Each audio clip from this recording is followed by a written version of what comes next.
Hello दोस्तों, इस video में हम शीत युद्ध के सभी ज़रूरी सवालों को आसान भाषा में बताएंगे। अगर आप बोर्ड परीक्षा या प्रतियोगी परीक्षाओं की तैयारी कर रहे हैं तो यह वीडियो आपके लिए बहुत मददगार होगी। इसमें हमने शीत युद्ध, गुटनिरपेक्ष आंदोलन, नाटो, वारसा संधि और क्यूबा मिसाइल संकट जैसे सभी महत्वपूर्ण टॉपिक्स को सरल तरीके से कवर किया है। तो चलिए शुरू करते हैं। शीत युद्ध क्या था? शीत युद्ध अमेरिका और सोवियत संघ के बीच का संघर्ष था, जिसमें सीधे लड़ाई नहीं हुई, लेकिन दोनों में एक दूसरे के खिलाफ कई तरीके से दबाव बनाया।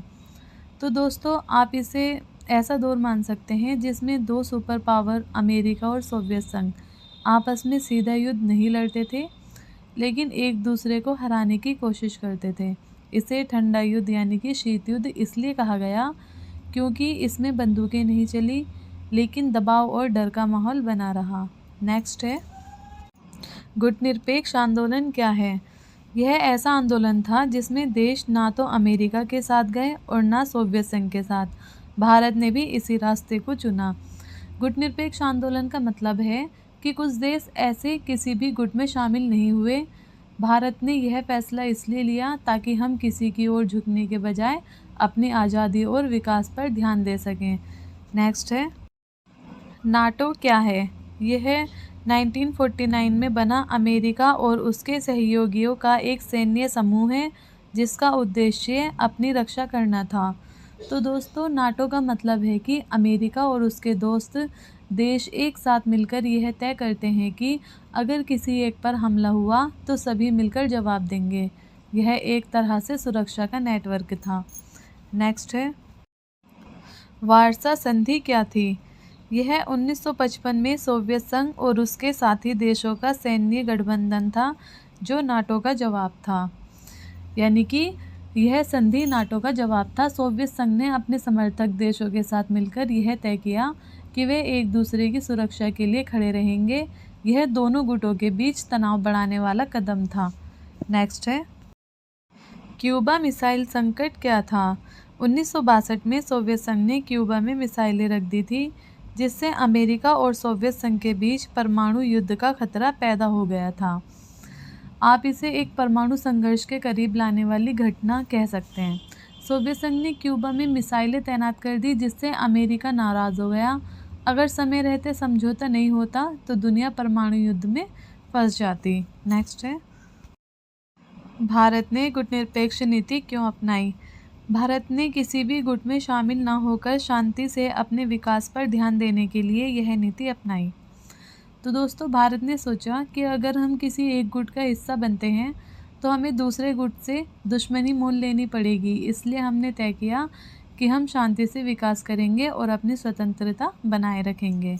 नेक्स्ट है, बर्लिन की दीवार का क्या महत्व था? बर्लिन की दीवार जर्मनी को दो हिस्सों में बांटती थी, एक साम्यवादी सोवियत संघ के साथ और दूसरा पूंजीवादी अमेरिका के साथ। यह शीत युद्ध का प्रतीक थी।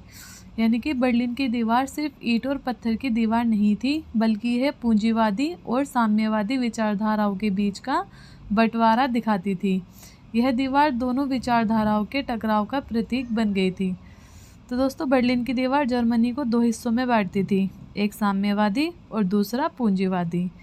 नेक्स्ट है, शीत युद्ध के दौरान दुनिया दो गुटों में क्यों बटी थी? अमेरिका और सोवियत संघ दोनों चाहते थे कि ज़्यादा से ज़्यादा देश उनके साथ जुड़ें, इसलिए दुनिया दो गुटों में बट गई। यानी कि अमेरिका और सोवियत संघ दोनों चाहते थे कि ज़्यादा से ज़्यादा देश उनके साथ जुड़ें। कई देश दबाव में या फ़ायदा पाने के लिए इन गुटों में शामिल हुए, जिससे दुनिया दो हिस्सों में बट गई।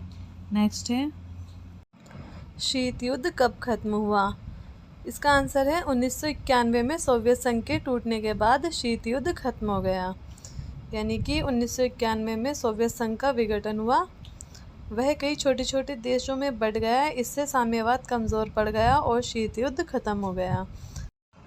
आखिरी सवाल है, शीत युद्ध में यूएनओ संयुक्त राष्ट्र संघ की क्या भूमिका थी? तो दोस्तों, यूएनओ की फुल फॉर्म है यूनाइटेड नेशंस ऑर्गेनाइजेशन और इसको हिंदी में कहते हैं संयुक्त राष्ट्र संघ। तो यूएनओ ने शांति बनाए रखने की कोशिश की, लेकिन बड़े देशों के झगड़ों को रोकने में पूरी तरह सफल नहीं हो पाया।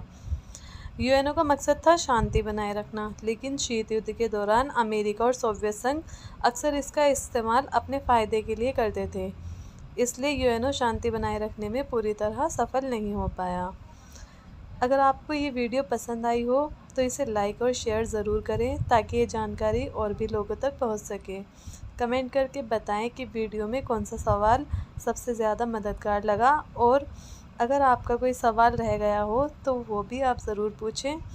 तो दोस्तों, चैनल को सब्सक्राइब करना ना भूलें और बेल आइकन दबाएं, ताकि आपको हमारी नई वीडियो की नोटिफिकेशन सबसे पहले मिल सके।